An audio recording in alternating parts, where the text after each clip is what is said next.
Kung parang oven din yung laptop mo sa init, lalo kapag sa games, baka kailangan mo din to. Ang B12 laptop cooling pad with turbo fan ng Liano. Personally first time ko talaga ma-impress sa ganito. Ngayon hindi kasi ako nakakita ng ganito kabisa. May filter pang extra pamalit, user manual at USB connector.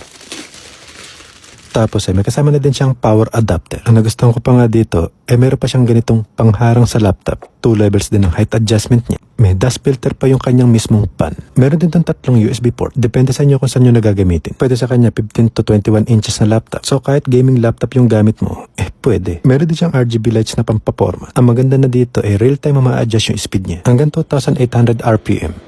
At hindi siya pabuga. So ito talaga siguro yung nagpabisa sa kanya. Ang ganda nga ng likod niya. Naka-elevate. May pompa para nagsisilbing shock absorbing niya. At mukhang totoo talaga yung claim niya na kaya niya mag-lower ng laptop temperature within 90 seconds.